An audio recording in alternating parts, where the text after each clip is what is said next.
Guadalupe Contreras y Angélica Rivera en 11 Noticias Matutino. Desmiente la presidenta Claudia Sheinbaum que agentes estadounidenses participen en operativos contra el crimen organizado realizados en nuestro país. Esto luego de la difusión de imágenes que supuestamente mostraban a personal extranjero en el desmantelamiento de 3 laboratorios clandestinos para elaborar drogas sintéticas en Sinaloa. La embajada estadounidense también desmintió esa versión. Anuncia el gobierno federal un aumento salarial global del 10% a maestras y maestros. La mayor parte será retroactiva al 1 de enero de este año, además de una semana más de vacaciones y la reducción de adeudos en créditos hipotecarios del Fobiste. Miles de docentes marcharon en diversos puntos del país, parte de las actividades del Día de la Maestra y el Maestro. En la Ciudad de México, los integrantes de la Coordinadora Nacional de Trabajadores de la Educación instalaron un plantón indefinido en la plancha del Zócalo. Exigen la abrogación de la ley del ISSSTE y mejoras salariales.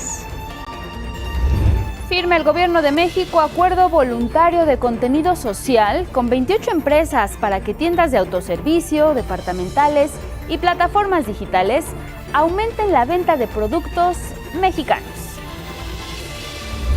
Extienden Pakistán y la India alto el fuego por 4 días más, mientras continúa el diálogo bilateral en busca de una solución definitiva al conflicto. Y en la cultura se presenta este fin de semana la compañía Ruberman en el Centro Cultural Universitario con la coreografía Ever So Slightly Redux.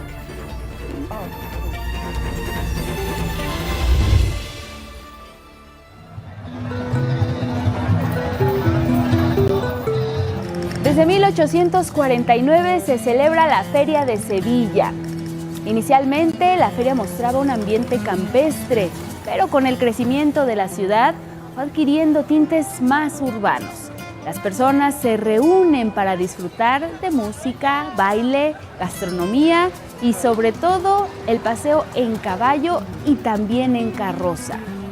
A la edición de este año, de este 2025, asistieron al menos 500,000 de personas y algunos de ellos estuvieron ataviados con los clásicos trajes de flamenco, chicos y grandes. La fiesta concluyó con un gran espectáculo de fuegos artificiales junto al río Guadalquivir.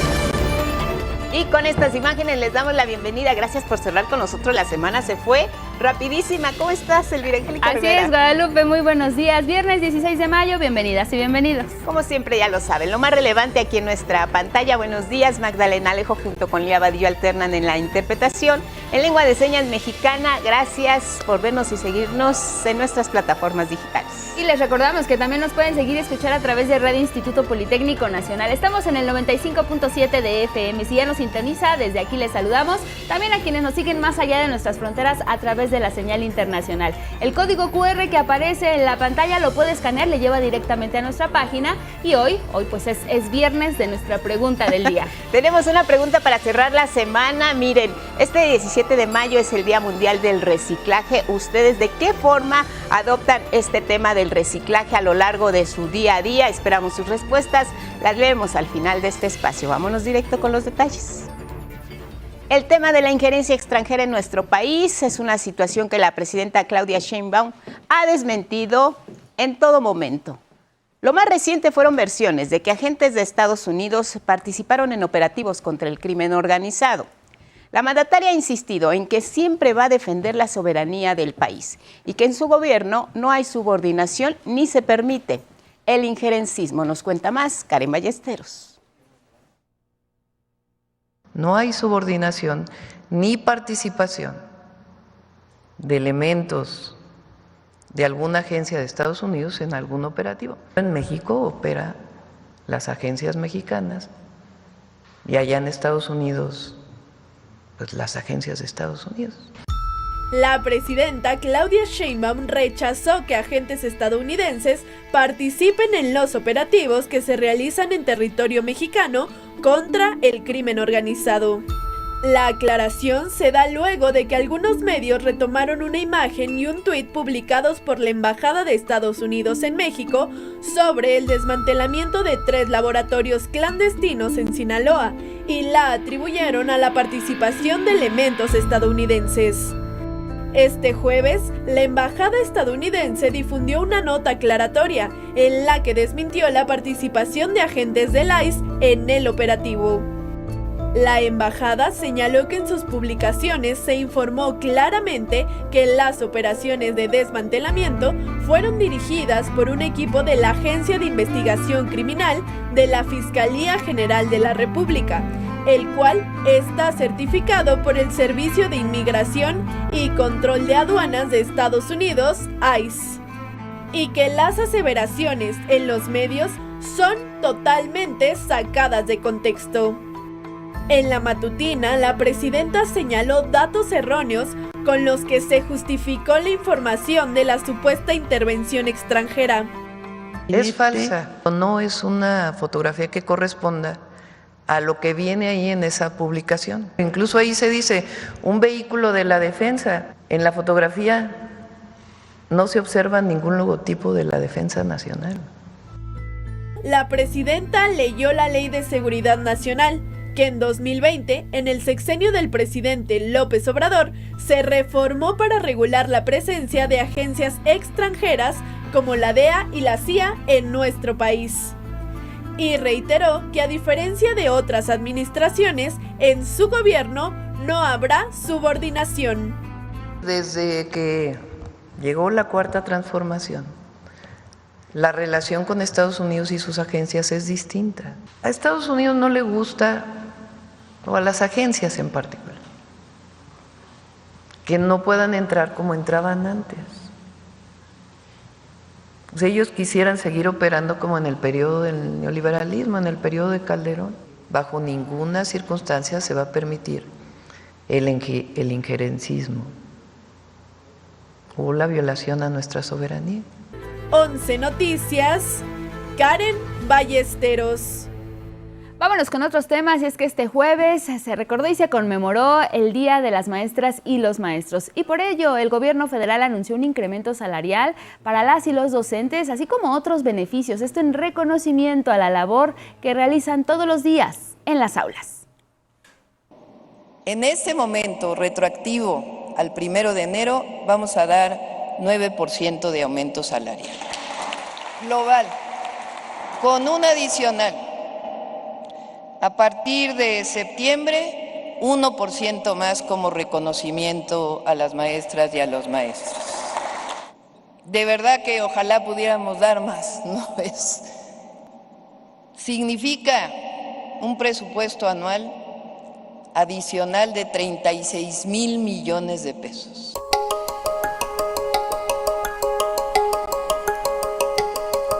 En el marco de la celebración del Día de la Maestra y el Maestro, la presidenta Claudia Sheinbaum Pardo anunció así un aumento salarial del 10% global y mejoras en las prestaciones laborales del magisterio de todo el país. En reunión con integrantes del Sindicato Nacional de Trabajadores de la Educación, la presidenta informó que además de este ajuste salarial y en reconocimiento a su labor, se otorgará a las y los docentes una semana más de vacaciones. Entonces, le sugerí al secretario de Educación Pública y le pareció bien, y además hicimos un análisis de los calendarios escolares en todas partes del mundo. Entonces, les estamos dando una semana más de vacaciones a las maestras y a los maestros como parte de su trabajo. Anunció también que se firmará un decreto para eliminar la unidad del sistema para la carrera de las maestras y los maestros, a fin de transformar el modelo educativo, en colaboración con el magisterio, y permitir una movilidad justa para maestras y maestros, con transparencia y equidad. Y recordó que ya está en marcha los congelamientos, quitas o descuentos en créditos del Foviste, así como el congelamiento de la edad para la jubilación. Antes, la educación se quiso convertir en una mercancía o en un privilegio. Ese era el discurso. Pues cambió. Y ahora reconocemos a la educación. ¡Que vive el Magisterio Nacional! 11 Noticias, Arturo Arellano, Merlín. Y como cada año, miles de profesores y profesoras salieron a las calles en algunas ciudades del país para dar a conocer sus demandas laborales. Aquí en la Ciudad de México, integrantes de la Coordinadora Nacional de Trabajadores de la Educación instalaron un plantón de manera indefinida en el Zócalo, a pesar de que escuchábamos ya cuál sería el incremento salarial para las y los maestros anunciado por la presidenta Claudia Sheinbaum. Les contamos más detalles. Bajo la consigna de que el maestro luchando también está enseñando, diversas secciones magisteriales reivindicaron la lucha por sus derechos laborales.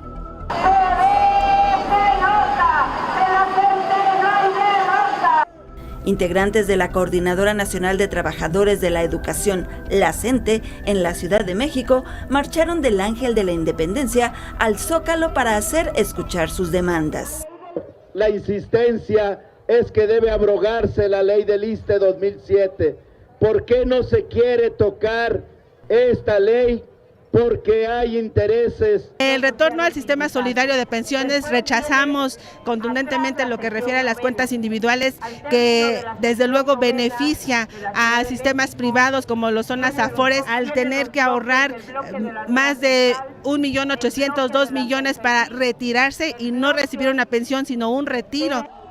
Consideraron que sus demandas no han sido resueltas, por lo que integrantes del magisterio disidente instalaron un plantón indefinido y llamaron a un paro nacional. Aseguraron que no lo levantarán hasta ser recibidos por la presidenta Claudia Sheinbaum.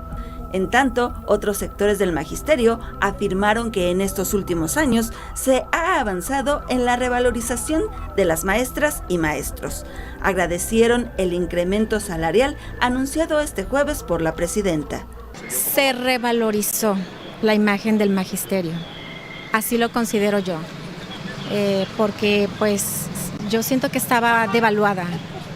Sí, yo en lo personal sentí que la sociedad ya no nos veía igual que cuando yo comencé como maestra rural.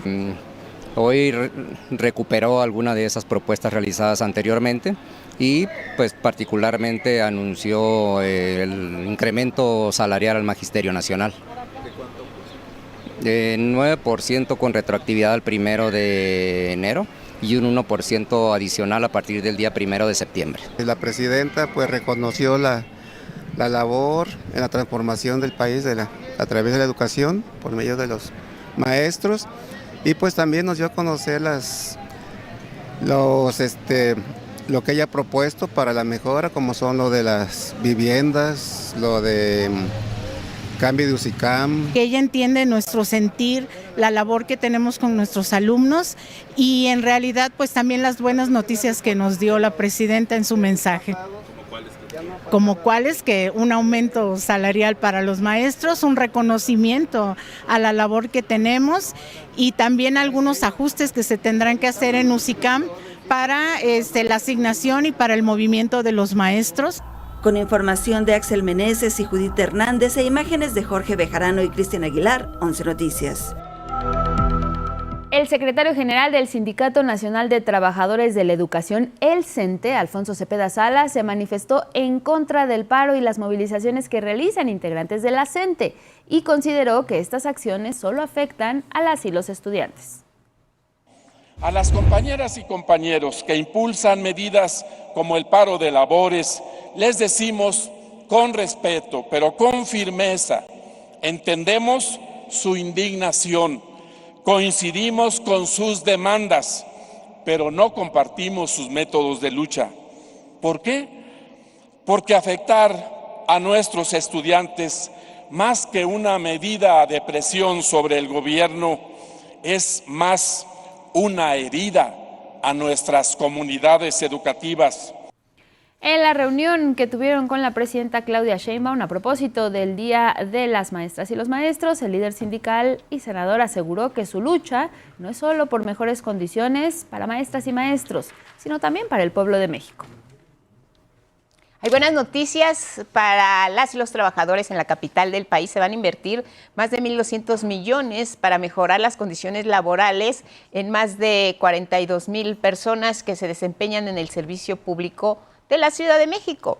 La jefa de gobierno, Clara Brugada, anunció que también se van a realizar renivelaciones por jubilación de más de 3,000 empleados y se retomará el programa Plaza por Plaza, por el que 16,000 trabajadores podrán ahora jubilarse, incluso ya este año, incluso heredar su base de trabajo a un familiar. Esta es una acción histórica, una deuda, una conquista de ustedes, y que este gobierno hoy hace suya para que se implemente y mantiene la grandeza de nuestra ciudad con un gran equipo, que es el equipo de los trabajadores y trabajadoras de la Ciudad de México. Vámonos con otros asuntos, y es que la presidenta Claudia Sheinbaum lamentó que la propuesta para imponer un impuesto a las remesas haya avanzado en un comité de la Cámara de Representantes de Estados Unidos y ratificó su consideración de que es una medida inaceptable. No estamos de acuerdo, es incluso en Estados Unidos inconstitucional, porque se cobraría doble impuesto, porque las y los mexicanos que viven en Estados Unidos ya pagan impuesto. Entonces, la Secretaría de Relaciones Exteriores, el embajador de México en los Estados Unidos, está hablando con los legisladores, se están dando todos los argumentos. También estamos hablando con la representación de esos países en los Estados Unidos para poder, pues, presentar ante los congresistas, pues, que es una medida que es inaceptable. Optó por mantener un diálogo, pero aseguró que de ser necesario habrá movilizaciones. Si es necesario, nos vamos a movilizar. O sea, nosotros vamos a proteger a las familias mexicanas y a las familias de mexicanos allá, porque es muy injusto. Entonces, ahora pues es la plática, el trabajo, etcétera, que se está haciendo de manera diplomática, y muchas organizaciones allá, y repito, no solo es México, tampoco están de acuerdo muchos otros países del mundo, que también reciben sus familiares remesas por parte de familiares. Y sobre este mismo asunto, nuestras paisanas, nuestros paisanos allá en Estados Unidos rechazaron esta iniciativa que pretende gravar las remesas, debido a que, por supuesto, afectará su economía. Desde Chicago, activistas rechazan la eventual aprobación en el Congreso de Estados Unidos de la ley fiscal que pretende gravar con 5% a las remesas que envían nuestros paisanos. Que les ponemos el 5%, ¿no? Injustamente, porque ese dinero, pues es dinero es dinero de fruto del trabajo y el sudor de los migrantes que trabajan día con día, pues afecta a México sobre todo, pero afecta también a la economía de las familias y en su momento pues puede afectar a Estados Unidos. La medida, advierten, incrementará el costo del envío. Ahora sí, aquel que cobre más de $10 o $15 seguramente va a quedar fuera del mercado. Y en este momento, las que desde el punto de vista comercial, las empresas que van a estar más beneficiadas van a ser las que tengan un servicio electrónico digital, porque va a ser un poquito más económico. Es decir, si cobraban $3, ahora van a cobrar $4.50. Si cobraban $5, seguramente ahora van a cobrar 6, 7. Es decir, el servicio, el monto del servicio, el costo del servicio va a aumentar. La ley fue aprobada con 26 votos de los republicanos contra 16 demócratas en el Comité de Medios y Arbitrios de la Cámara de Representantes. Será sometida a votación en el pleno de esa Cámara antes del 26 de mayo. Establece que quienes tienen residencia permanente o green card y visa de trabajo, o quienes no tienen documentos migratorios, tendrían que pagar este impuesto. Quienes son ciudadanos estarían exentos. 11 Noticias, Federico Campbell Peña.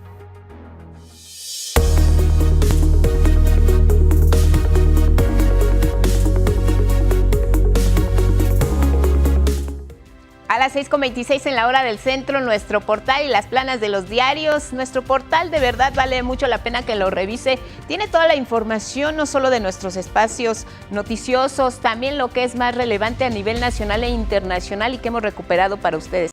Son 5 espacios, ya lo sabe, en tiempo real se transmiten cada uno de ellos. En estos momentos el espacio matutino en vivo. Si quieren resaltar algo en particular, tenemos notas de todos los ámbitos. Activistas promigrantes rechazan el impuesto a las remesas, ya lo veíamos y escuchábamos en voz de Federico Campbell Peña. Por ejemplo, esta nota de la CENTE, el diálogo, le dan clic, aparece la información, todo lo que necesitan saber, ahí lo tienen en nuestro portal. Igual tenemos la mañanera del pueblo, la síntesis para que vea lo que se trató de manera relevante. 1 de junio, la cita con las urnas, la elección del Poder Judicial, se renueva este poder, tenemos que participar, credencial en mano, checamos nuestra sección, nos entregarán por lo menos 6 boletas en la elección federal.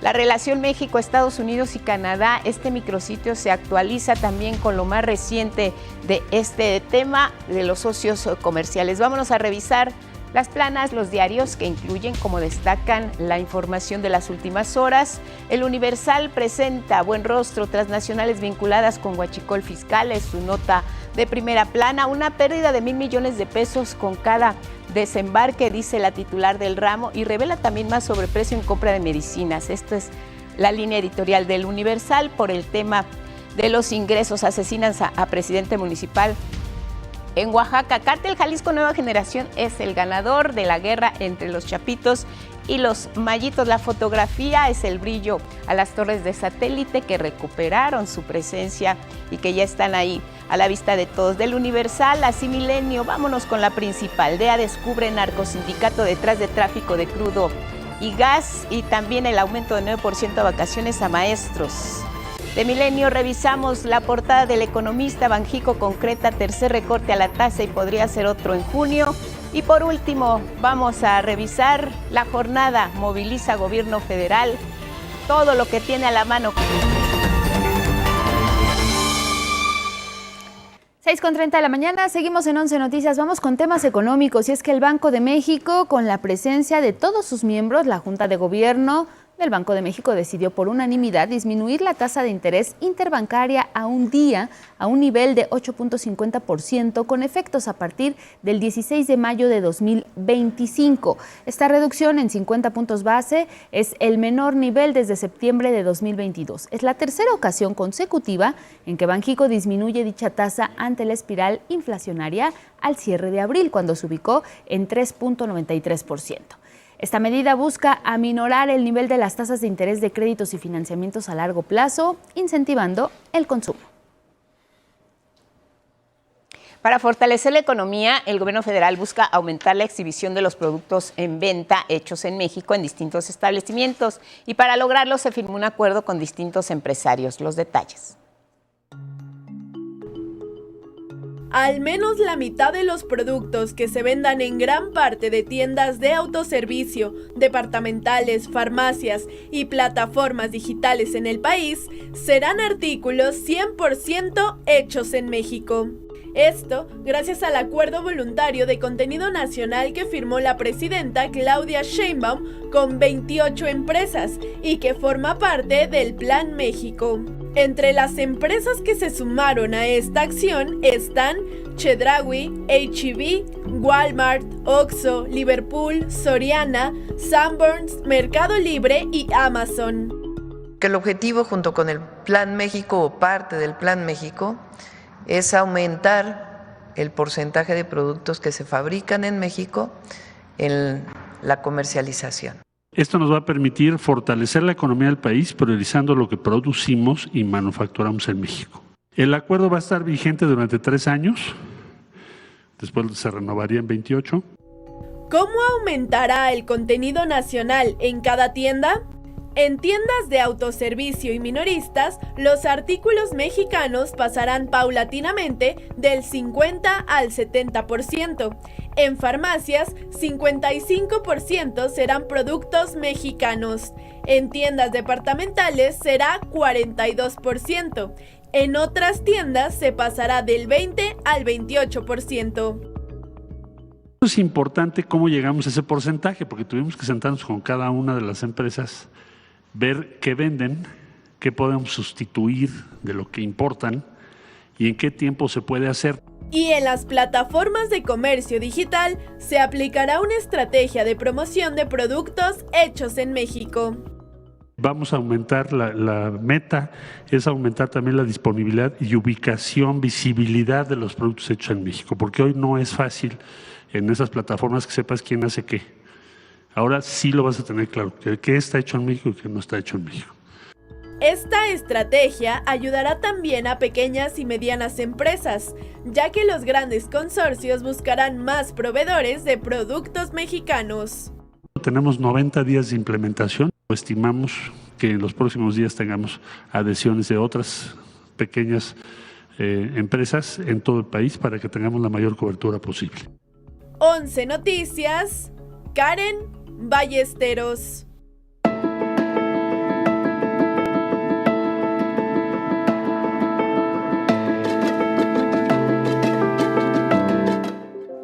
Hacen planes para el día de hoy, el estado del tiempo para este fin de semana y a lo largo del viernes. Como siempre, Carlos Guevara Casas es bienvenido. ¿Cómo estás?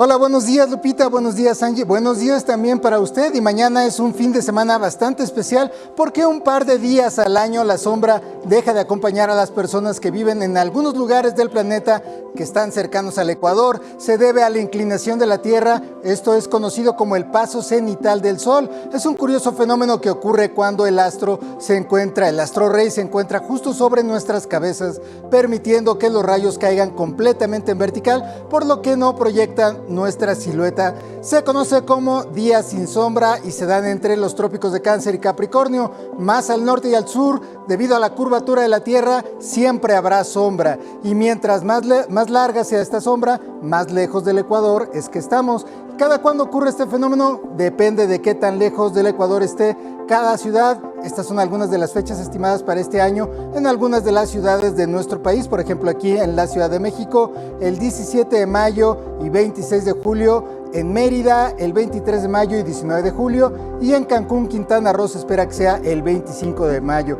Aquí, el día de mañana, 17 de mayo, se espera sea a las 12:33 horas y el 26 de julio será a las 12:43. Y ahora sí, vamos a ver qué es lo que nos depara el estado del tiempo en cada región del país. Iniciamos en el norte porque el Frente Frío número 43 producirá chubascos con descargas eléctricas y posible caída de granizo en Nuevo León y Tamaulipas. El ambiente será fresco esta mañana y muy caluroso por la tarde, como todo con esta onda de calor que prácticamente abarca toda la región. Ahora nos vamos al sureste, donde también se prevén algunas cuantas lluvias, eso sí fuertes, en Chiapas y chubascos en Guerrero y Oaxaca. Aún así, la onda de calor va a prevalecer en toda esta zona con temperaturas que pudieran rebasar hasta los 45 grados.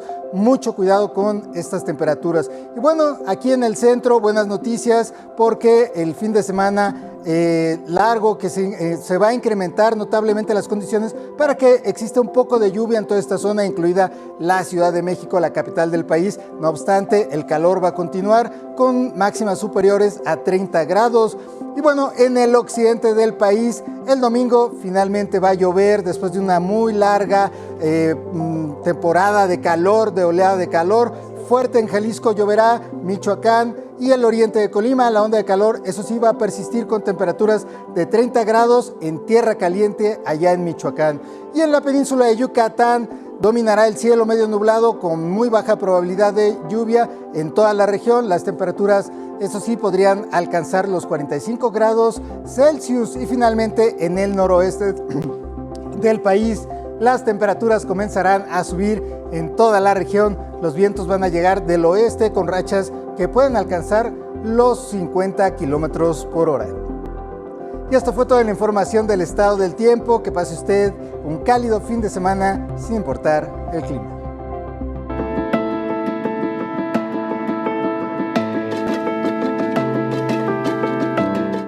Gracias, Carlos Guevara Casas. Y mire, vamos con otros asuntos, porque ante las reacciones en redes sociales por el video del youtuber conocido como MrBeast, en el que aparecen zonas arqueológicas mexicanas, el Instituto Nacional de Antropología e Historia, el INAH, revisó las grabaciones y demandó administrativamente a la empresa productora Full Circle Media, que pide que se retracte de manera pública porque parte del contenido es falso, como la afirmación de que en los frisos hay un inodoro, la dinámica del juego de pelota o el hecho de volar un dron en una de las edificaciones. Además, piden que se repare el daño causado por el uso del área que es patrimonio y cultura maya para anunciar marcas comerciales.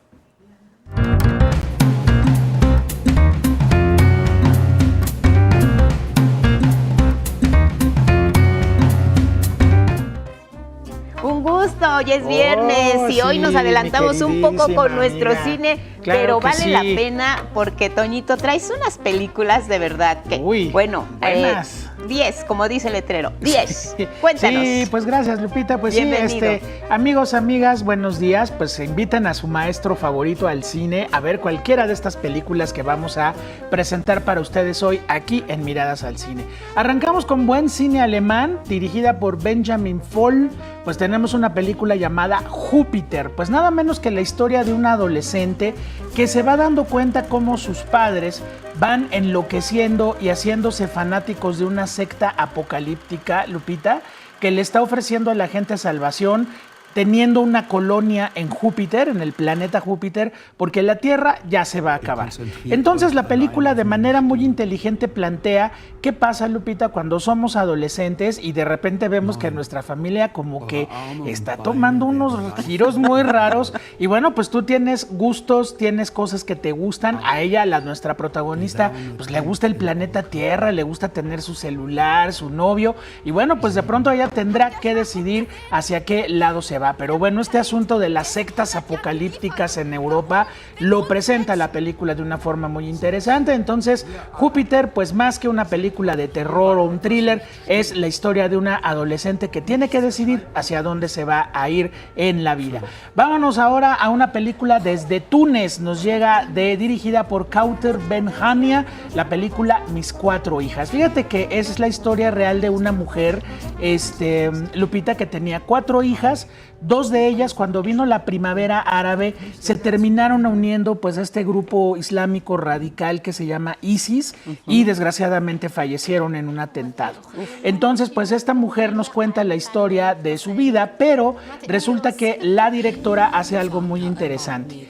En algunos momentos la película es documental, es decir, vemos a la mujer y vemos a sus 2 hijas restantes, pero en algunos momentos la película entra en la ficción y el personaje real ve a la actriz interpretándola e incluso la puede llegar a corregir. Es una estructura muy interesante porque es como tener una película y en la misma película su detrás de cámaras. Claro. Y bueno, el resultado entre realidad y ficción es muy, muy interesante y bueno, lo que muestra la película pues es cómo estos países que tuvieron yo me acuerdo que aquí lo veíamos todos los días en el noticiero de Canal 11, la famosa primavera árabe, pues sí, lograron acabar con regímenes autoritarios que llevaban décadas encima, pero también permitieron la entrada de estos grupos de extremistas que finalmente, pues en este caso a la mujer le terminan cobrando muy, muy cara las decisiones de sus hijas. Pues ahí está, Mis 4 hijas, después de presentarse en el Festival de Cannes y de ser Túnez, un país del que tenemos casi siempre historias de mujeres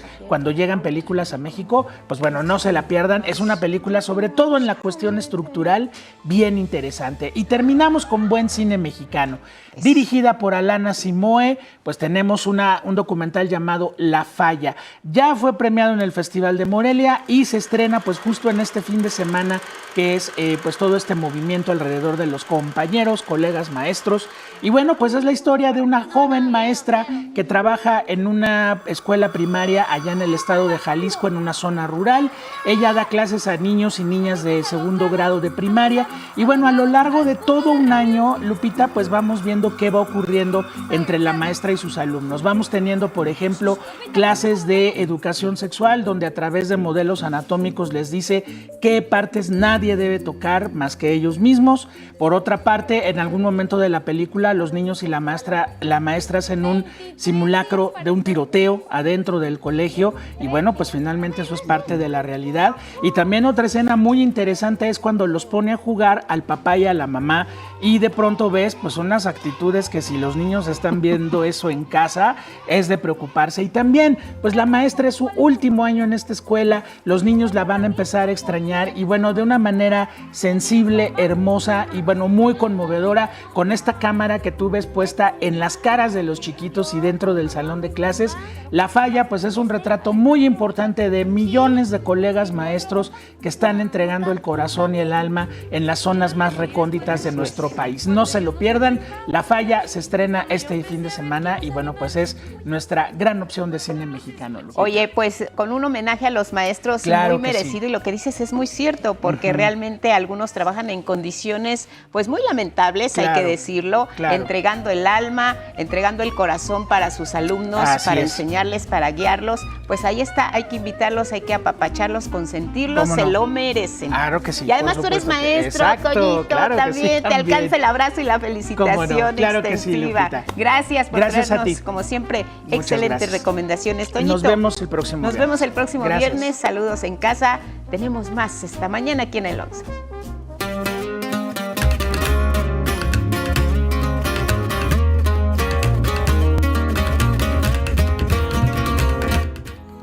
Y del cine vamos a complementar con más información cultural. Miguel de la Cruz, siempre traes lo mejor. Buenos ¿Cómo días, estás, bienvenido. Angélica? Buenos días a todos. Hoy es el 18 de mayo, estamos aquí a 16. A 16, nos faltan 2 días, Nos faltan pero 2 días. prudente Iba a decir, recordarlo. Hoy es el día, hoy no No. es el día, pero el 18 de mayo, que nos va a pescar en fin de semana, Así es. se festeja el Día Internacional de los Museos. Es una gran oportunidad para que el público conozca las nuevas propuestas en estos recintos culturales. Aquí la historia.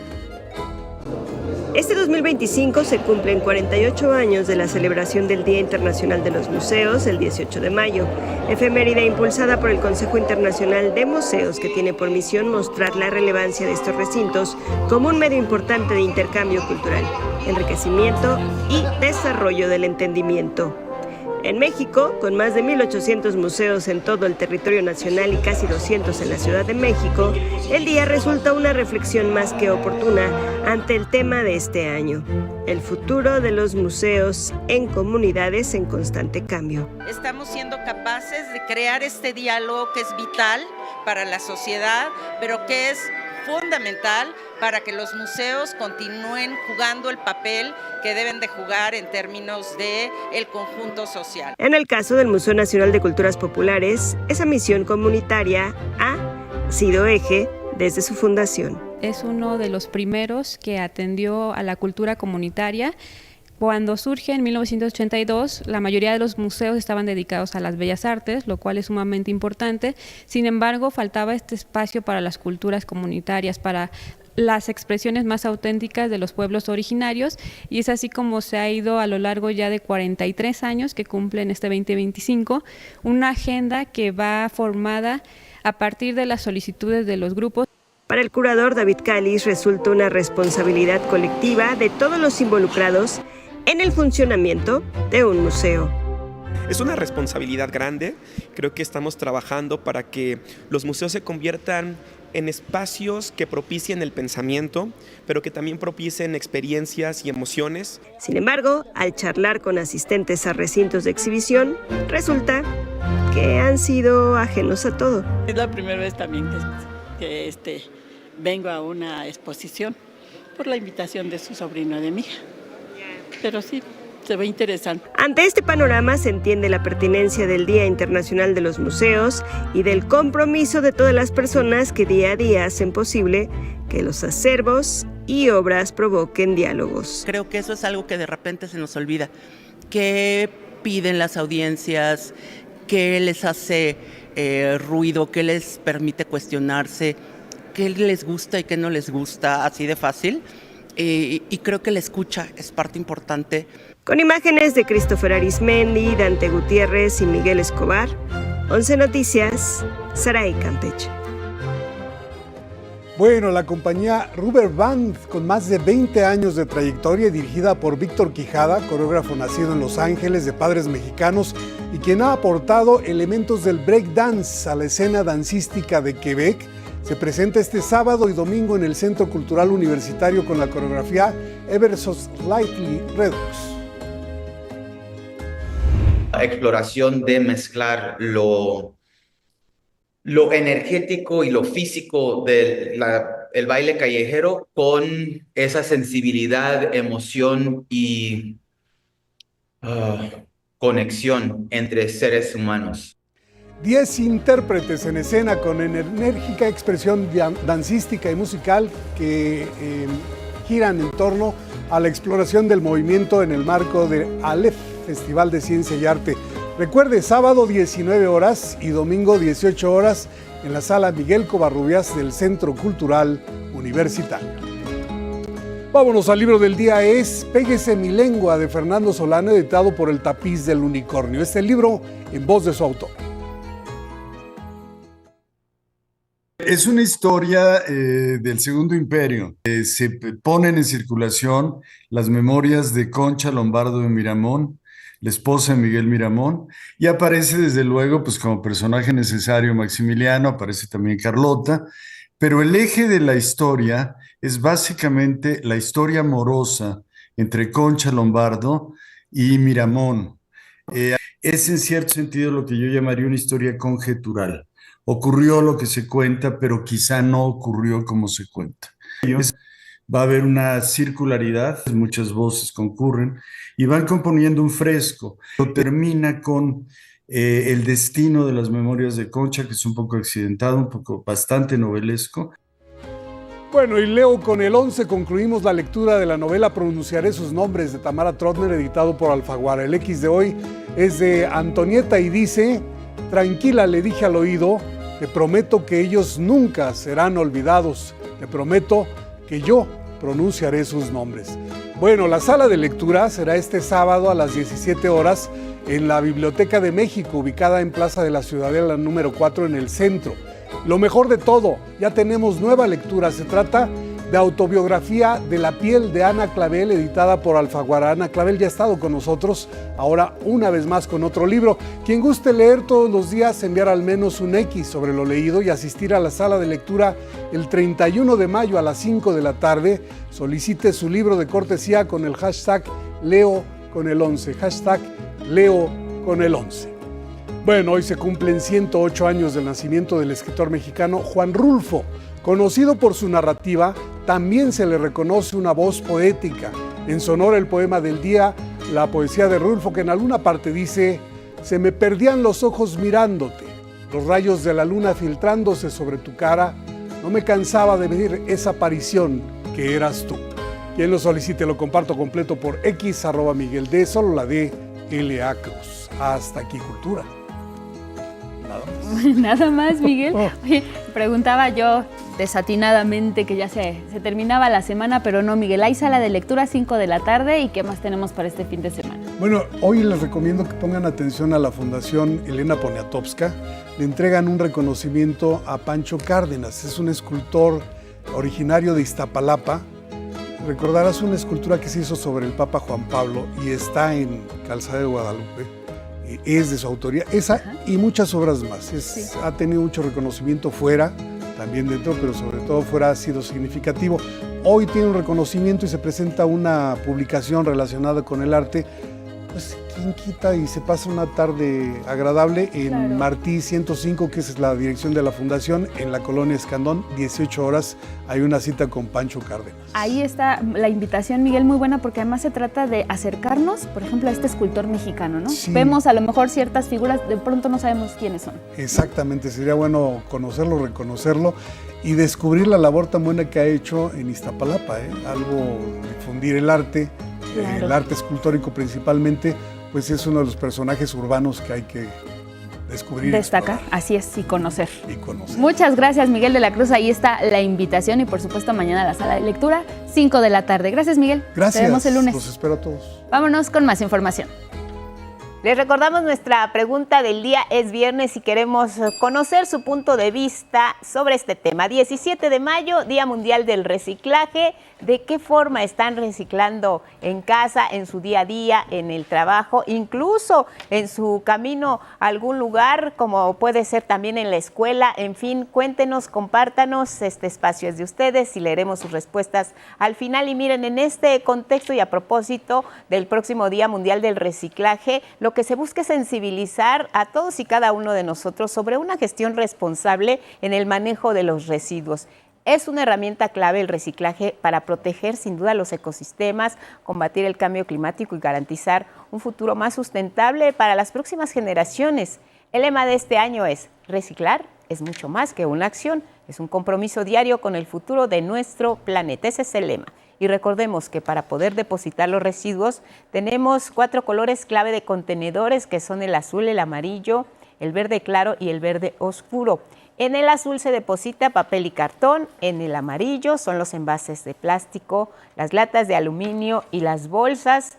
Estos deben ser previamente lavados y en caso de ser PET, también hay que aplastarlos para que no ocupen mucho espacio.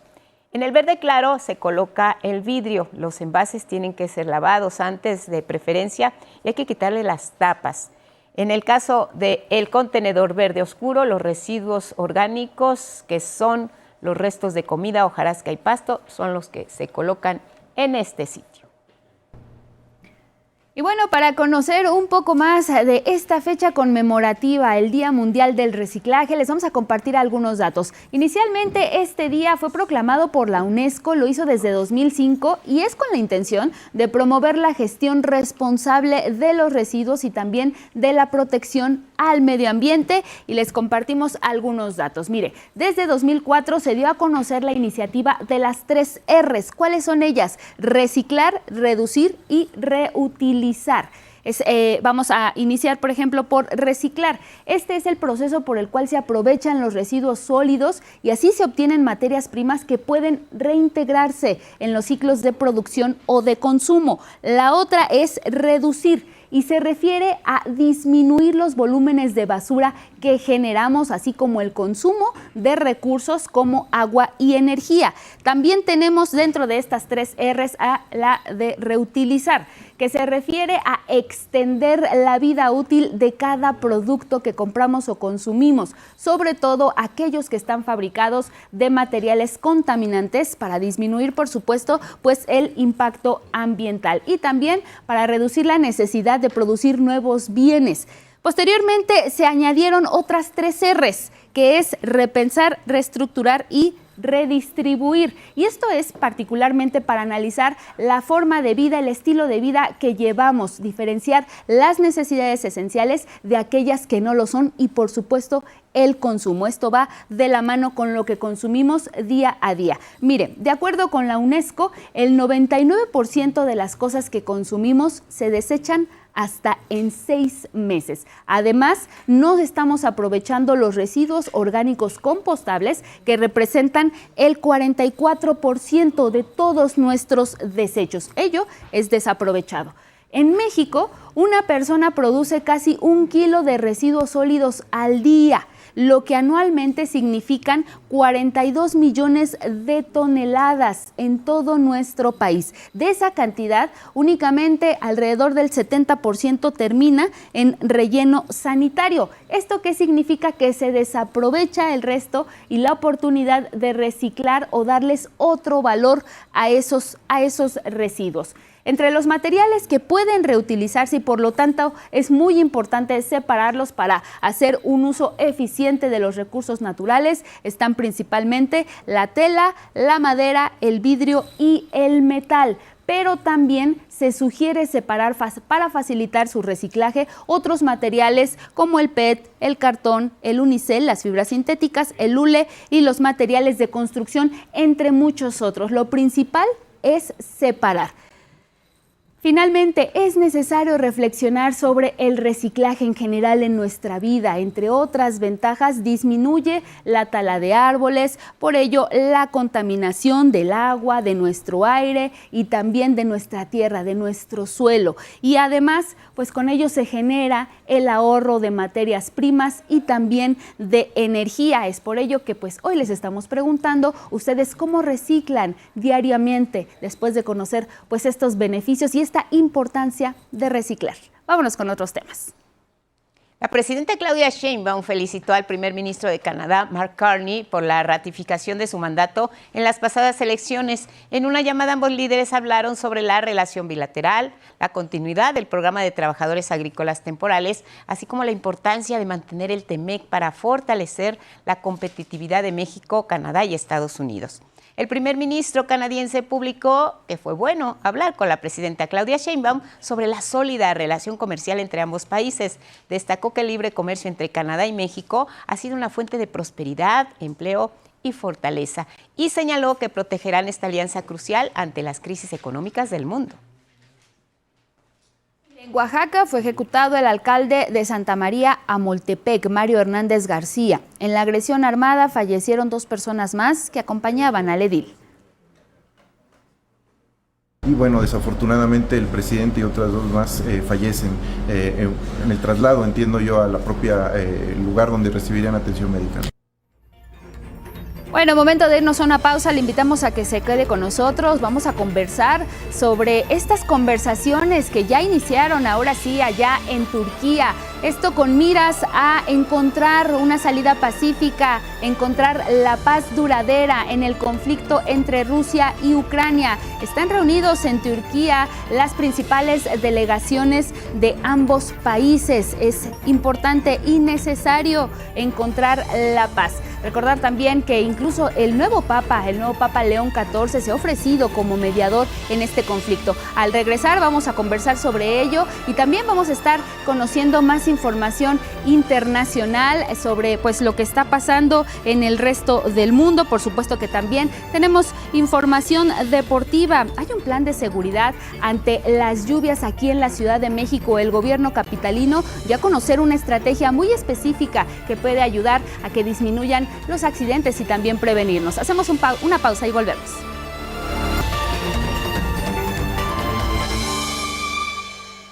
A las 7:01 en la hora del centro, hablemos de Rusia y Ucrania. Negociaciones de paz entre ambos suspendidas recientemente, concretamente este jueves. Se espera que se retomen el día de hoy.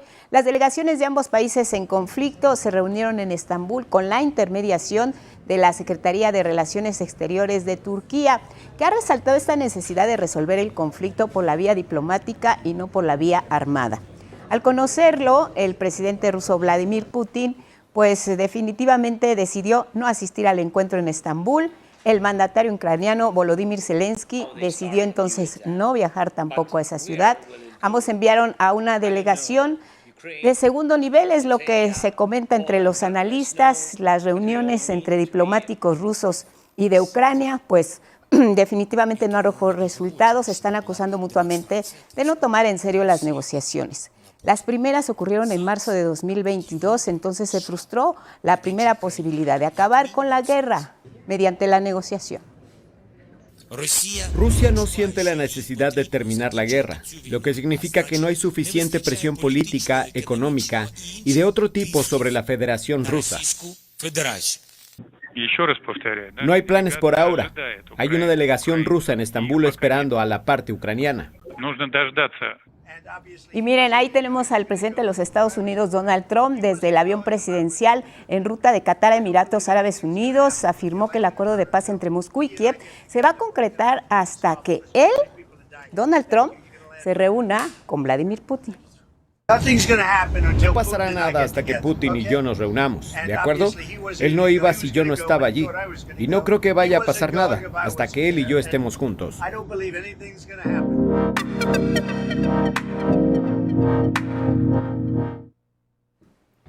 Precisamente para seguir conversando de este asunto, agradecemos esta mañana la presencia en el estudio de Beremundo Carrillo Reveles. Él es historiador e integrante del Consejo Consultivo del Instituto Nacional de Estudios Históricos de las Revoluciones de México, el INER. Buenos días, bienvenido. ¿Qué tal? Buenos días. Gracias por acompañarnos, bienvenido. Muchas gracias por la invitación. Pues siguiendo con este tema, veíamos al final de esta nota, estas declaraciones que hacía el presidente Donald Trump. Arrancaron ya estas negociaciones o estas conversaciones entre delegaciones, en teoría, de alto nivel de ambas naciones, de Rusia y Ucrania, pero también está el factor de Estados Unidos. ¿Cómo ve esto que está ocurriendo? Se tenía planeado para este jueves, en realidad se pospone hasta este viernes. No acuden los mandatarios de ambas naciones, pero pero están ya ahí sentados. Es un primer paso. ¿Cómo lo aprecia usted? Me parece que de entrada es un gran paso, después de casi 3 años de guerra, que se reúnan dos delegaciones para tratar de buscar la paz. Es algo relevante, creo que es importante. Si bien no son o no tienen el perfil que se esperaba, sobre todo mediáticamente, que estuvieran los presidentes sentados, sí es importante que comiencen estas negociaciones y este acercamiento que nos pueda conducir hacia la paz, ¿no? Creo que era un poco ilusorio pensar que se iban a sentar los dos presidentes frente a frente. Esto es un juego de ajedrez y en un juego de ajedrez sabe que primero van los peones y al final van las reinas y los reyes, ¿no? Entonces sí me parece que de momento es importante ese primer paso. Hay que tener expectativas moderadas, porque al final de cuentas hay otros factores que juegan. Creo que lo mencionabas bien al principio, el papel que está desempeñando Estados Unidos en este momento y también el que está desempeñando la Unión Europea van a ayudar ya sea a acelerar o también a moderar la velocidad que puedan alcanzar estos primeros acuerdos. De entrada, creo que una de las metas es buscar un cese al fuego que pudiera prolongarse por 30 días, que es un punto que aparentemente parece sencillo, pero que no ha logrado ni siquiera un consenso, ¿no? Claro, estamos cumpliendo ya 3 años de esta guerra. El saldo pues ha sido terrible desde el punto de vista de víctimas que han perdido la vida en este enfrentamiento. ¿Realmente crees que Putin está buscando la paz? Me parece que lo que se está discutiendo de fondo, más allá de la paz, es cuál va a ser el papel que va a desempeñar la Europa en este mundo desglobalizado, ¿no? O sea, realmente el enfrentamiento en Ucrania lo que está marcando es de qué manera va a funcionar esta Europa, esta Unión Europea, pero sobre todo la OTAN, en un mundo en el que estamos viendo cómo emergen potencias nuevamente nacionales, ¿no?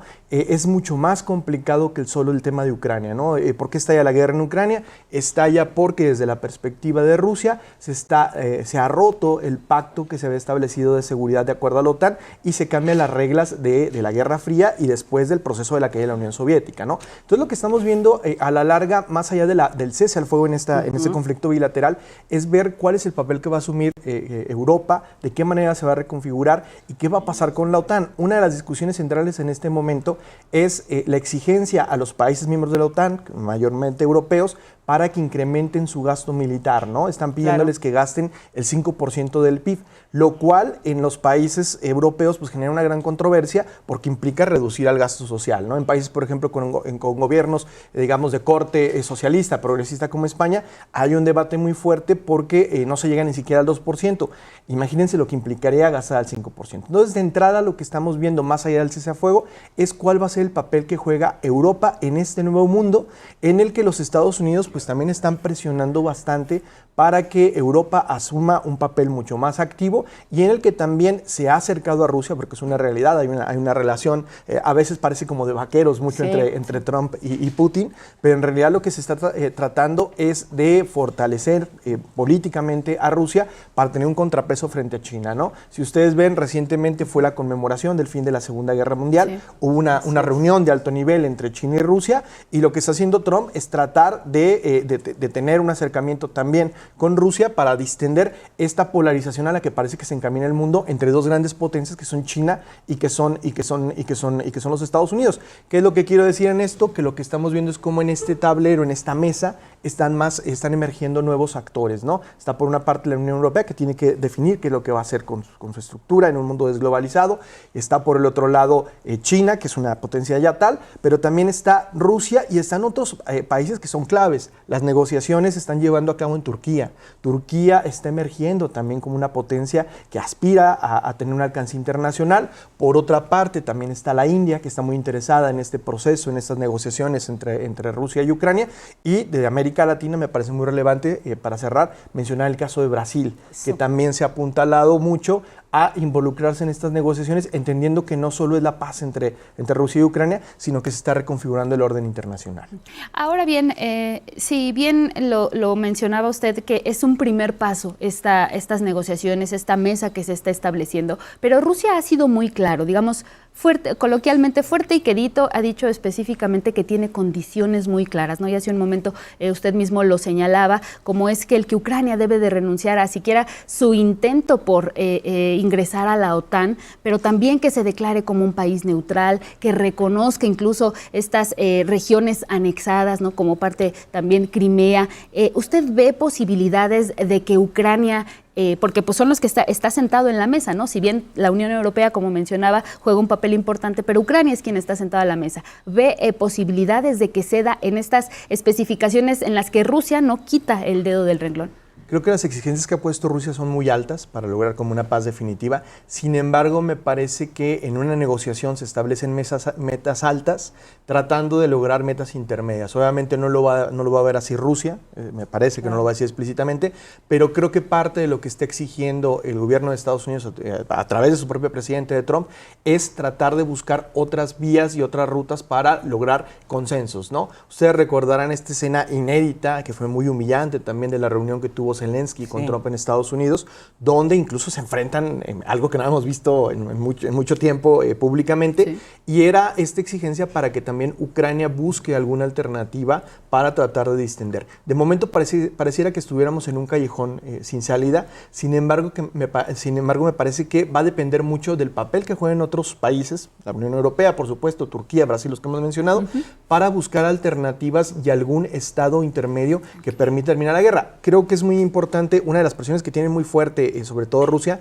es el promover o el impulsar un cambio de gobierno en Ucrania, que me parece que es también riesgoso, que se va a tener que ir de algún modo, pero sobre todo que pudiera llegar un nuevo gobierno que no tenga una tendencia tan pro-europeísta como la que tiene Zelensky, ¿no? Entonces habrá que ver, me parece que las exigencias son altas, sin embargo creo que en una negociación se ponen metas aparentemente inalcanzables para tratar de llegar a un consenso. Creo que lo importante en este momento sí sería el cese al fuego, porque al final de cuentas está afectando la economía mundial, tiene un costo humanitario tremendísimo, claro, ¿no? Sí, claro. Y además, bueno, de acuerdo con este balance, por lo que podemos entender, se está convirtiendo este conflicto, esta guerra en Ucrania como el momento clave, la coyuntura quizá perfecta, que está embonando para los intereses que cada región del mundo está buscando. Estamos entonces frente a un estira y afloja en el cual no tenemos claro cuándo pueda terminar este conflicto, o sí sabemos hacia dónde tenemos que ir. Ya tenemos como que el panorama muy claro, pero mientras llegamos a todo el mundo está buscando sacar provecho de la situación. ¿Quiénes son, en términos coloquiales, los vencedores y vencidos hasta este momento en este conflicto? Creo que los vencidos, y eso es muy claro, hay que decirlo siempre, la población civil, tanto la de Rusia como la de Ucrania. Y no solo ellos, sino también aquellas zonas que se han visto afectadas a consecuencia de la guerra. Hablaría particularmente, por ejemplo, de África, ¿no? África es un gran consumidor de trigo. Los campos de trigo principalmente se encuentran en Ucrania y en Rusia, y esto ha incrementado el costo del trigo, ¿no? Hay que ver en ese sentido el costo que está teniendo más allá. Ha pasado también un poco con la inestabilidad que ha tenido, por ejemplo, el precio del petróleo, el precio del gas, ¿no? Creo que esos son los principales vencidos. Hay que ver que este costo humano ha sido tan grande, si bien es una guerra híbrida donde hemos visto muchos drones, también ha habido una guerra de enfrentamiento de tropas que ha requerido, incluso que ha quitado por una parte fuerza trabajadora a Ucrania y a Rusia, y que ha requerido la llegada de mercenarios, no solo de esos países, el grupo Wagner, por ejemplo, muy famoso, sino de otros contextos, ¿no? Es impresionante el número de colombianos, por ejemplo, de cubanos, de indios, que se han enrolado en los diferentes ejércitos en una guerra, de africanos, por supuesto, que tiene un costo humanitario muy fuerte. ¿Quiénes vencen en esta guerra? Yo no creo que venzan los estados nacionales, sino que vencen las empresas, las grandes empresas que se dedican al comercio de armas, ¿no? Creo que esos son los grandes ganadores siempre, quienes especulan también con los precios del petróleo, quienes especulan con los precios del trigo, con el precio de los minerales. Hay que recordar también que es una zona en donde está la guerra, que hay reservas de litio, no sabemos la dimensión, pero la hay, y creo que quienes especulan ganan, ¿no? Y pierden las sociedades. Bien, pues ahí está, es muy importante este análisis, seguramente necesitaremos que nos siga comentando al respecto de posteriores ocasiones, porque pues esto va a seguir, apenas inició hoy, arrancó, y pues estaremos en contacto. Muchísimas gracias, Veremundo Carrillo Reveles, integrante del Consejo Consultivo del INER. Buenos días. Buenos días. Gracias, buenos días. Gracias. Vámonos y con tenemos más información. Ingratitud del adoptante es un término que en 6 estados del país permite a quienes adoptan a menores devolverlos sin importar el impacto emocional que provoca en las infancias la revocación de su adopción. La historia con Araceli Aranda. La adopción para Ruth, madre de un hijo biológico y una hija por adopción, fue un vínculo que sabía debía ser indivisible. Cuando adoptas tienes que conocer bien tus capacidades, habilidades y de qué eres capaz. Y hay que ser muy honesto en eso. Esta familia quedó constituida. Sin embargo, no siempre es así. En 6 estados del país es legal devolver a infancias y adolescencias que fueron adoptadas. Son 6 estados en realidad los que dan pauta todavía a esta posibilidad. Está el estado de Sonora, Campeche, Guanajuato, Jalisco, Guerrero y Zacatecas. Entonces tenemos 6 estados en los que hoy las leyes siguen diciendo que es válida la adopción simple.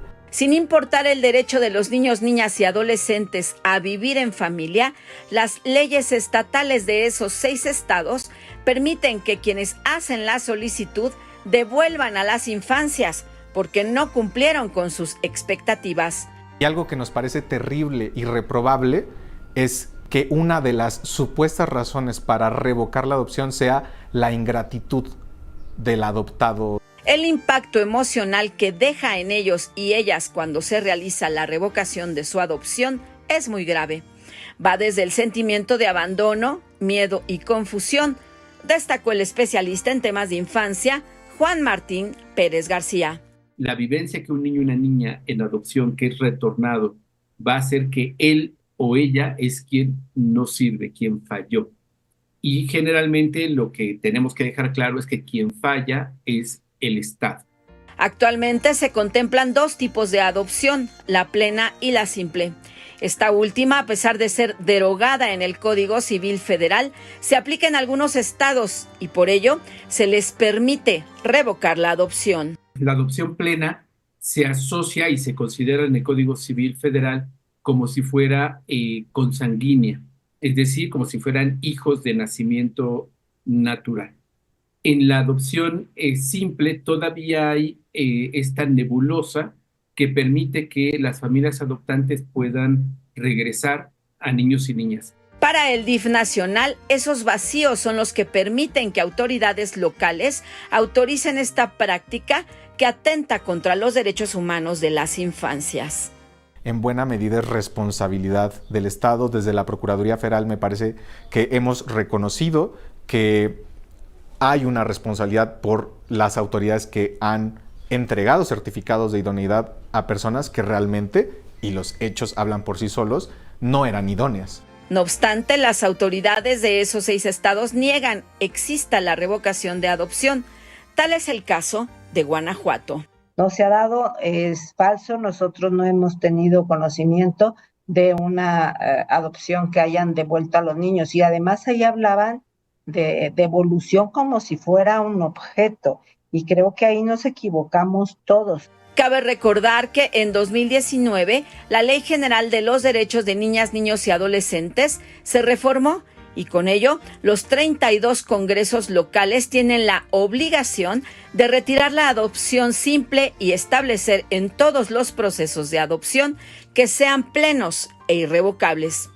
De ahí que la representación jurídica del DIF nacional alista promover acciones legales para los responsables de un proceso de adopción trunco. Estamos promoviendo ya, tenemos las demandas ya presentadas, demandas de amparo indirecto en contra de estos 6 congresos locales. En México se estima que poco más de 1,000 infancias o adolescencias son susceptibles de ser adoptadas. De 2014 a 2022, el Sistema Nacional DIF recibió 542 solicitudes de adopción.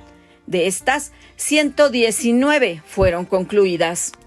La gran tarea de autoridades estatales y federales es priorizar el bienestar de las infancias en un proceso de adopción y establecer los mecanismos que lo permitan, como por ejemplo, garantizar que los padres y madres adoptantes obtengan un certificado de idoneidad que otorga la Procuraduría Federal de Protección de Niñas, Niños y Adolescentes.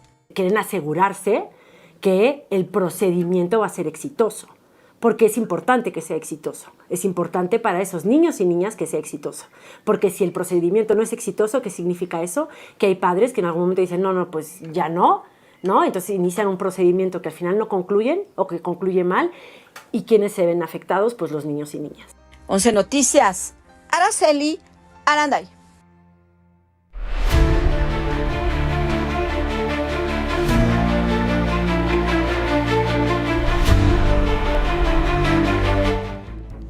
Vamos a retomar información internacional. Arrancamos en Estados Unidos y es que la Corte Suprema de ese país debatió si un juez puede bloquear el decreto del presidente Donald Trump para impedir la ciudadanía por nacimiento.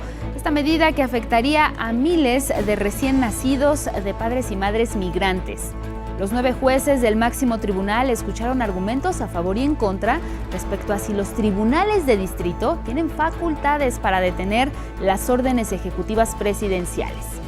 Y es que Donald Trump busca un cambio radical en la interpretación de la enmienda 14 de la Constitución de Estados Unidos para así negar la ciudadanía por nacimiento. Sí tenemos miedo, o incluso pensamos que esta es una acción ejecutiva ilegal, ya que es el Congreso el que decide la ciudadanía, no el presidente. La Corte Suprema recibió las demandas contra el decreto de Trump impugnado por los estados de Washington, Maryland, Massachusetts y Nueva Jersey al considerarlo inconstitucional. Hace 157 años nos unimos como nación después de la Guerra Civil y dijimos que nunca más debatiríamos si los bebés nacidos en suelo estadounidense tienen derecho a los derechos y privilegios de la ciudadanía estadounidense.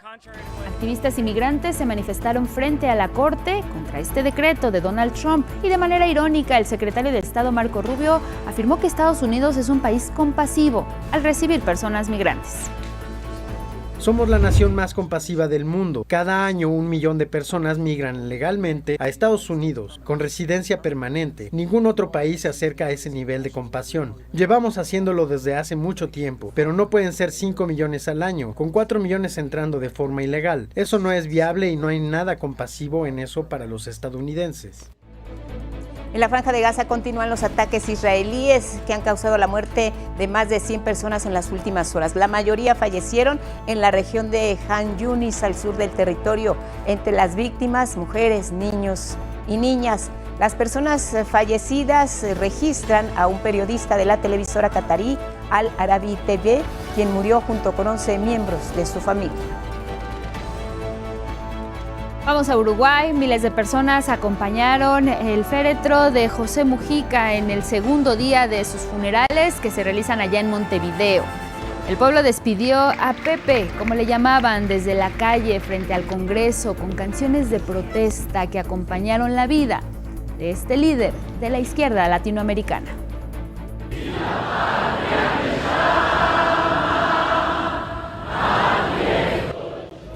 En el vestíbulo del Palacio Legislativo, ante el ataúd cubierto con la bandera nacional, desfilaron más de 22,000 personas.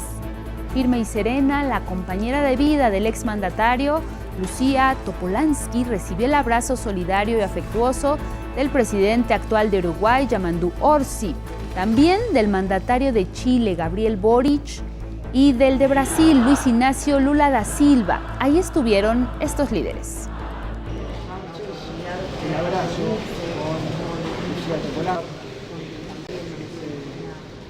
Una persona como Pepe Mujica no muere, si tu cuerpo desaparece y también su rostro, pero las ideas que Pepe Mujica sembró durante todos estos años perduran. Pakistán e India acordaron extender el alto el fuego actual hasta el próximo domingo. Esto lo informó el viceprimer ministro y ministro de Relaciones Exteriores pakistaní, Ishaq Dar. Al comparecer ante el Parlamento, el número 2 pakistaní explicó: los mandos de los ejércitos de ambos países nos comunicamos a primera hora del jueves y tomamos la decisión de prolongar la tregua. El alto el fuego fue acordado inicialmente el 10 de mayo para que durara hasta el 12. Posteriormente se extendió hasta el día 14 de mayo y ahora se extiende más, hasta el día 18 de mayo. Estas fueron sus palabras a los legisladores.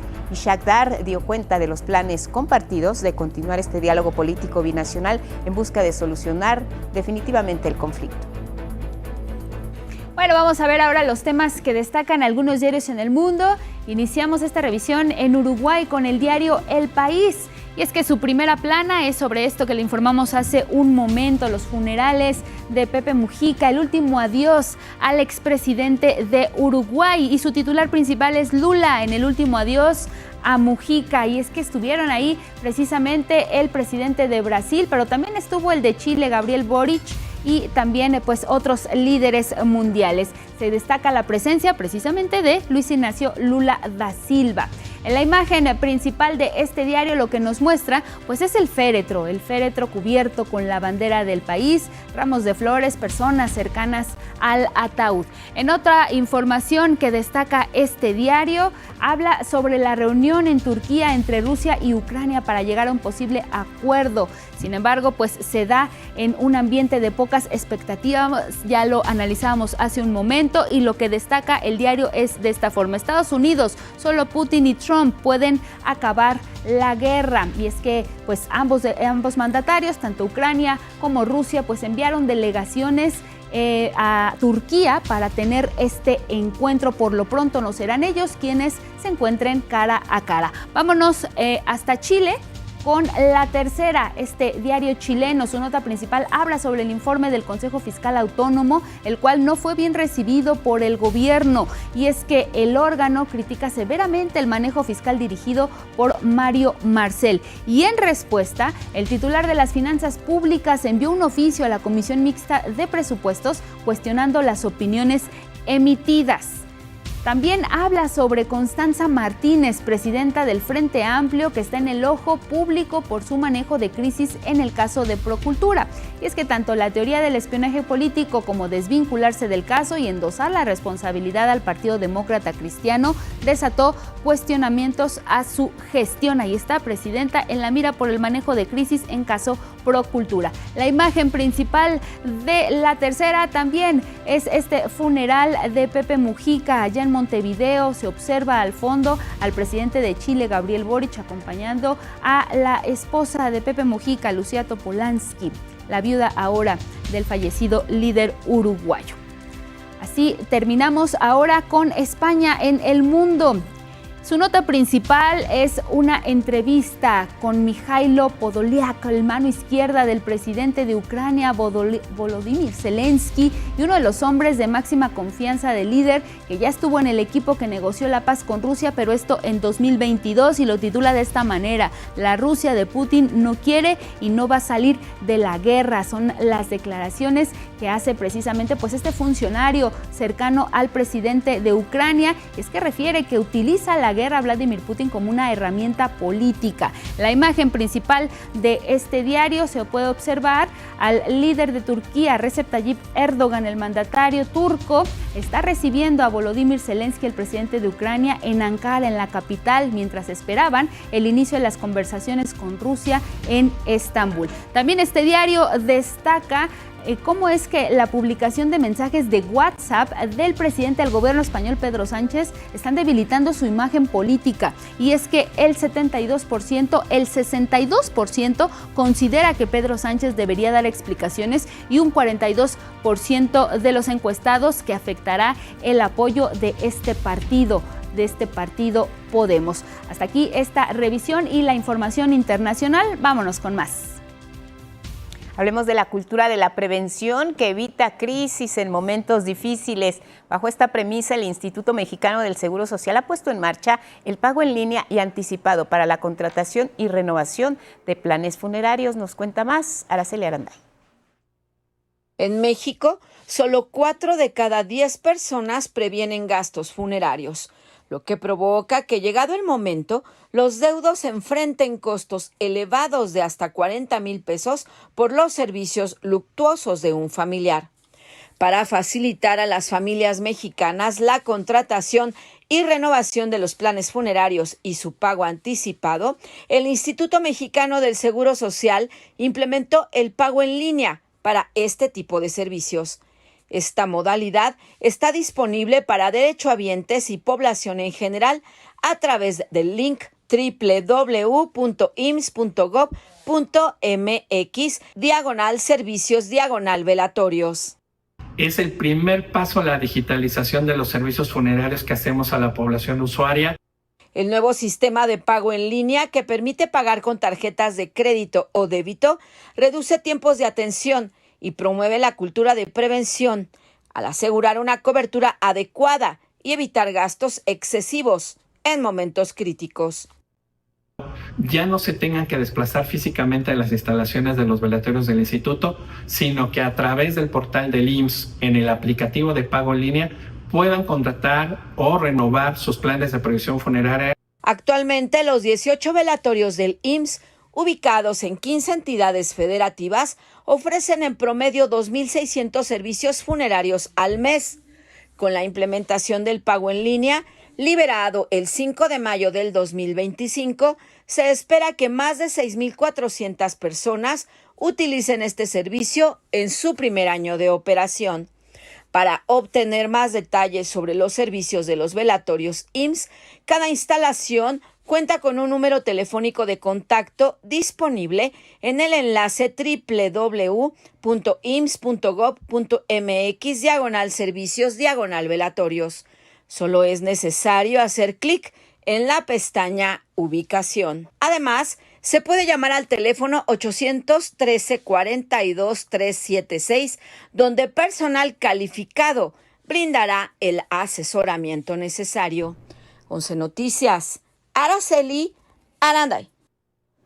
Cambiamos de tema, vámonos con asuntos electorales, y es que ya estamos a 16 días de esta jornada de elección del Poder Judicial, y ante ello el Instituto Nacional Electoral se declaró listo para realizar este proceso inédito en México. Se precisan las etapas, actos jurídicos y actividades que hoy día han alcanzado definitividad al no haber sido impugnadas o, habiendo sido impugnadas, cuentan con una resolución del Tribunal Electoral del Poder Judicial de la Federación que las ha dotado de firmeza. El Instituto Nacional Electoral está listo con todos los insumos necesarios para la celebración de la jornada electoral del próximo 1 de junio.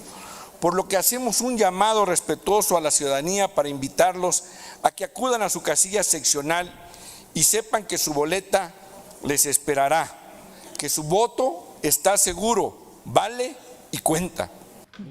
En la sesión del jueves, la consejera Carla Humphrey mencionó la situación del organismo público local electoral de Zacatecas, al que el Congreso local le recortó casi 66% del presupuesto, lo que consideró como un posible mecanismo de injerencia y presión.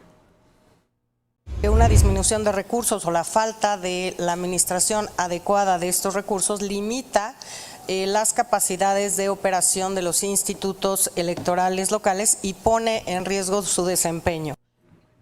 En tanto, la consejera presidenta del INE, Guadalupe Tadei, también habló de las solicitudes para personas observadoras en esta elección judicial que se han rechazado.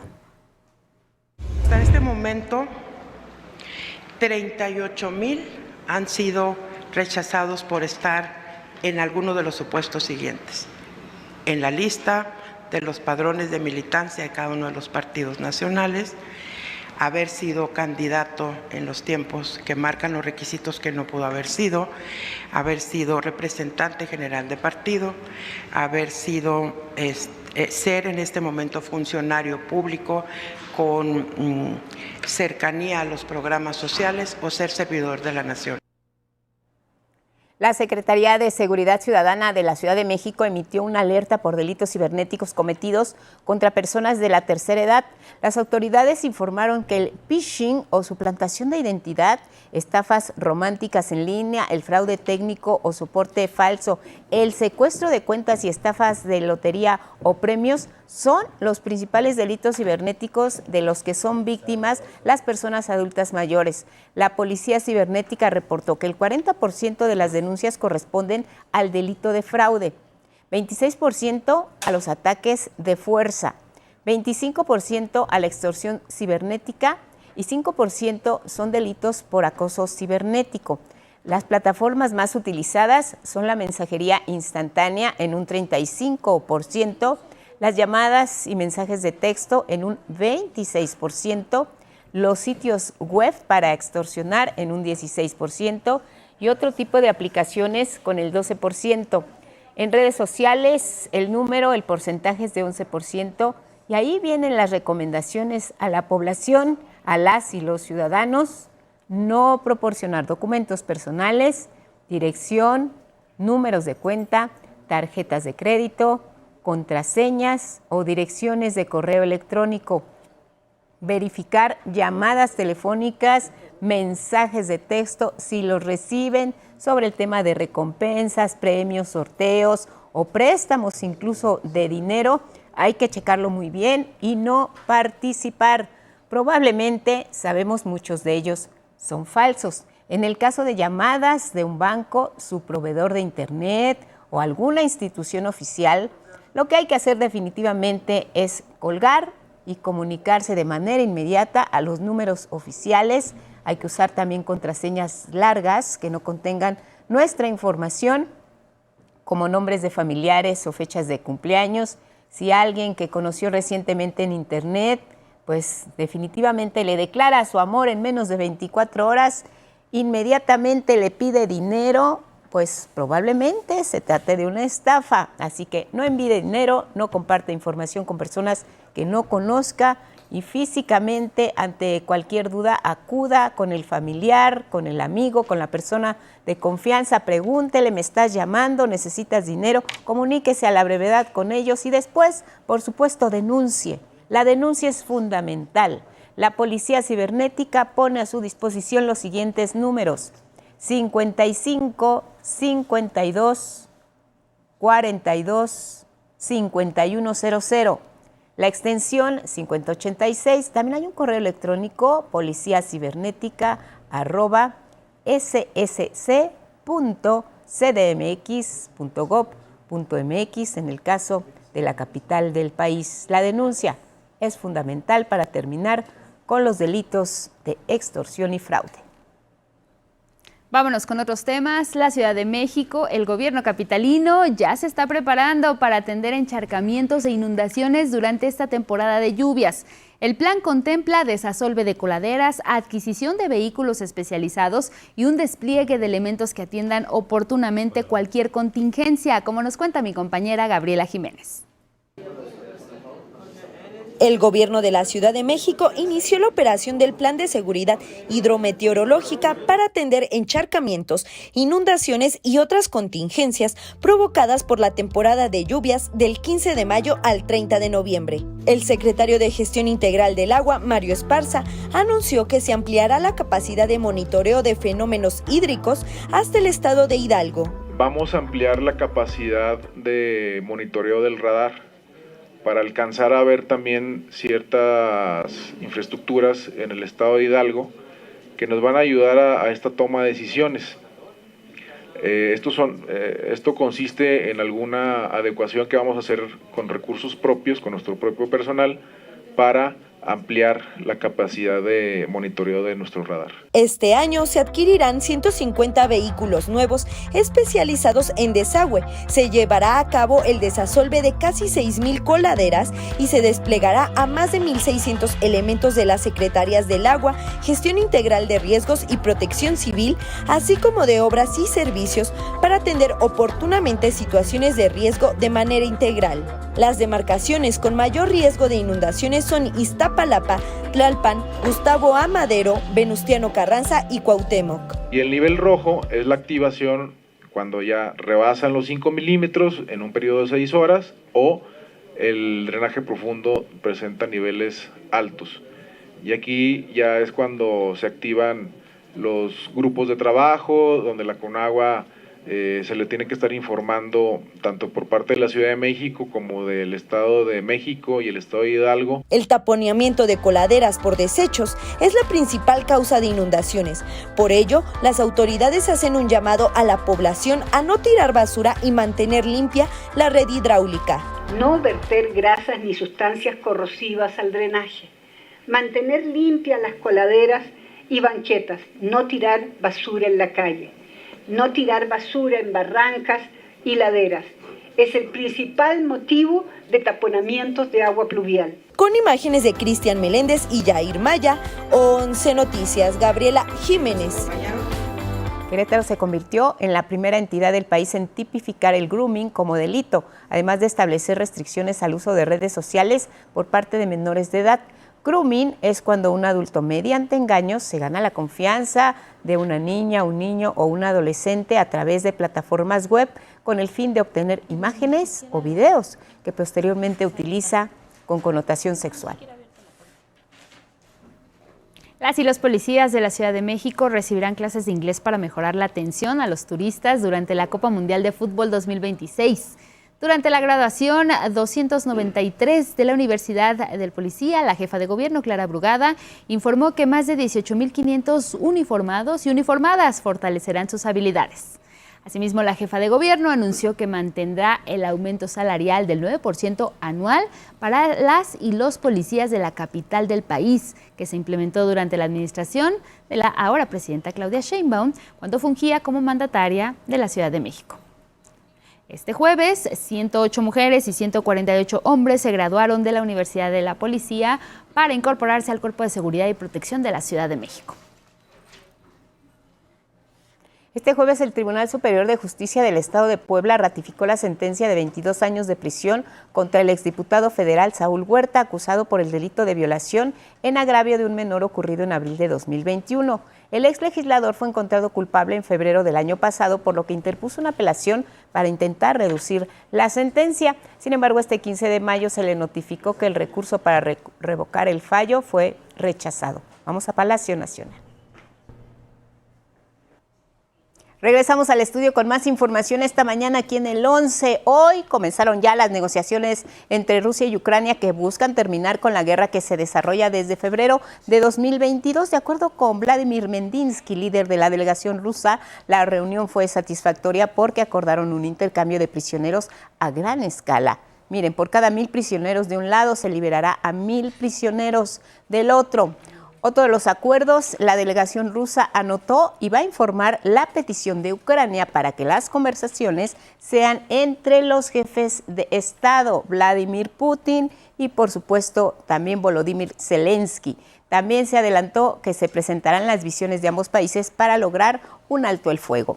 Luego de que se diera a conocer parte de esta documentación, van a continuar todavía estos encuentros, estas negociaciones. El presidente de Ucrania, Volodymyr Zelensky, afirmó en redes sociales que su principal prioridad es lograr un cese el fuego y afirmó que analiza junto con la Unión Europea la posibilidad de un nuevo paquete de sanciones contra Rusia. La reunión contó con la intermediación de la Secretaría de Relaciones Exteriores de Turquía, que a su vez resaltó la necesidad de resolver este conflicto, insisten, que sea por la vía diplomática y no por la vía armada. En tanto, la Unión Europea amenaza a Rusia con nuevas sanciones en caso de que no se concrete un acuerdo de alto al fuego en las negociaciones con Ucrania. La presidenta de la Comisión Europea, Ursula von der Leyen, afirmó que debe haber un compromiso serio con la paz.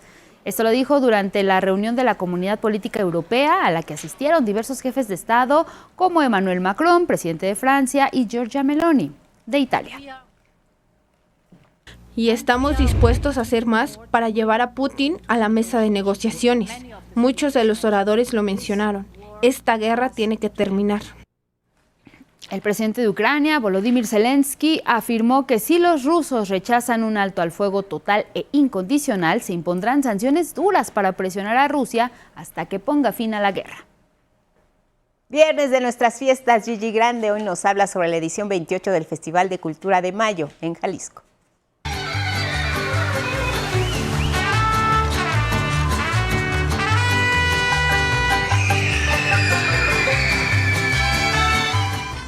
México chulo de mi corazón, ¿cómo estás? Yo estoy muy feliz y muy contenta esta vez desde la ciudad de Guadalajara para festejar un festival muy importante que año con año nos deja cultura y tradición. Es el Festival Cultural de Mayo. Acompáñame a vivirlo. No te lo puedes perder. Además de que vamos a dar un gran recorrido por esta hermosa ciudad. Guadalajara lo tiene todo. Y es que la perla tapatía, como muchos lo conocen, viene de su descendencia por la fundación de Cristóbal Oñate y Beatriz Hernández, oficialmente el 14 de febrero de 1542. ¿Sabes qué significa Guadalajara? Río de piedras.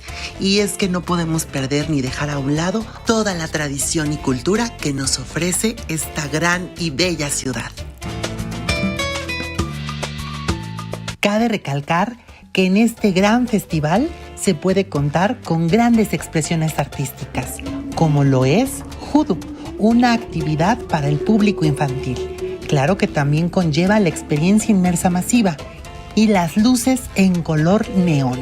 Así que no te lo puedes perder, porque también vamos a disfrutar de la expresión corporal, la danza y sobre todo, la gran sala de cámara del Teatro Degollado. No faltan también los grandes exponentes, como lo es la mezzosoprano Mireya, quien nos da la gran bienvenida a este gran recinto. Quisiera hacerles en esta ocasión una invitación a que nos visiten a la ciudad de Guadalajara, Jalisco, donde tenemos la sede del Festival Cultural de Mayo.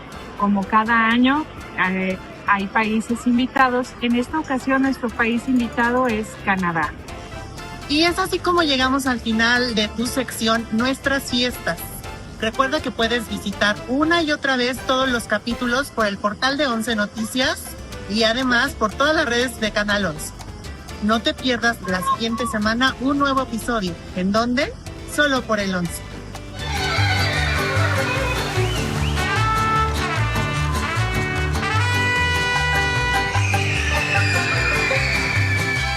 Más temprano les recordábamos que mañana 17 de mayo se conmemora el Día Mundial del Reciclaje. Por eso nuestra pregunta del día: ¿cómo reciclan en su día a día? En nuestra forma de vivir, en nuestra forma de comprar. ¿Cómo es que ustedes reciclan? Vamos a ver sus respuestas que nos compartieron en redes sociales. Patricia Carrillo: separando mis desechos y llevarlo a un punto verde que habilitaron en Mérida, Yucatán. Además, uso contenedores cada vez que pido alimentos para llevar. Gracias, Patricia, por tu respuesta. También vámonos con lo que dice esta mañana Sara Azul. Yo reutilizo las bolsas de plástico, dice que las lava para que duren más y para ello usa agua que a su vez también reutiliza al lavar verduras. Es un ejemplo que nos da. También en nuestra transmisión en Facebook les agradecemos que nos hayan dado respuestas, y lo que nos dice es Loli Hernández: el agua de la lavadora para lavar patios y regar la calle, el agua de lluvia para las plantas y recolecta el PET. Muy buenas opciones, ahí están también tips que nos pueden servir. ¿Qué dice Luz Valeria esta mañana? No reciclo, dice, pero sí separo los residuos para que entren en una cadena nuevamente de valor y se reduzca la extracción para la elaboración de nuevas materias primas. Gracias. Finalmente, Juan Fabián lo que nos comparte: agua de la regadera, de la lavadora y de la lluvia para regar las plantas. Se ahorran cerca de 300 litros a la semana. Muchas gracias por todas sus respuestas. Nos vamos, Guadalupe. Nos vamos. No olviden la carrera 24 y 25 de mayo. Feliz fin de semana. Buen fin de semana. Nos vemos el